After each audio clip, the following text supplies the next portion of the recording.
नमस्कार, मी मृणाली पिळणकर. तुम्ही पाहत आहात LS मराठी. पाहुयात काही महत्त्वाच्या घडामोडी.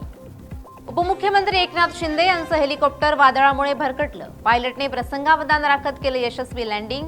सर्वजण सुखरूप असल्याची माहिती. कलिंगड आणि बिर्याणीची निर्दोष मुक्तता. फॉरेन्सिक रिपोर्टमुळे प्रकरणाला वेगळं वळण. उंदीर मारण्याच्या औषधानं चौघांचा मृत्यू झाल्याची धक्कादायक माहिती समोर. नाशिकमधील TCS कंपनीतील धर्मांतरण आणि अत्याचार प्रकरण. TCS कंपनीतील आरोपी निदा खानला संभाजीनगरमधून अटक. निदा खान हिला आज न्यायालयात हजर केलं जाण्याची शक्यता.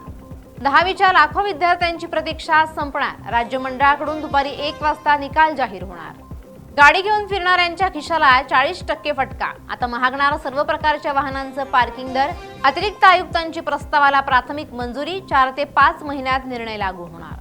कांदा उत्पादक शेतकरी सध्या दुहेरी संकटात. अवकाळीनं कांदा भिजला, नंतर तीव्र उन्हामुळे साठवून ठेवलेला कांदा झाला खराब. शेतकऱ्यांना मोठा फटका.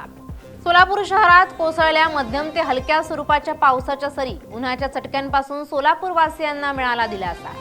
वाशिमच्या काटेपूर्णा अभयारण्यातील 5ही बीट्समध्ये गांडूळ खत निर्मिती प्रकल्प. आगामी वृक्षारोपणासाठी होणार वापर. रोपांची वाढ, गुणवत्ता आणि जंगलाच्या हरितीकरणाला मोठी मदत होणार. वाशिममध्ये महाराष्ट्र ट्रॅव्हल्सच्या मागील टायरनं अचानक घेतला पेट. समय सूचकतेनं वाचले 50 प्रवाशांचे प्राण. मोठा अनर्थ टळला. चाकण उद्योगनगरीत बाईक चोरांचा हैदोस. पोलिसांची धडाकेबाज कारवाई. 80 किलोमीटर पाठलाग केल्यानंतर बाईक चोरांचा खेळ खल्लास. आरोपींकडून तब्बल 36 लाख रुपये किमतीच्या 24 मोटारसायकली जप्त. या होत्या आताच्या घडीच्या काही महत्त्वाच्या बातम्या. अशाच महत्त्वाच्या बातम्यांसाठी पाहत रहा LS मराठी.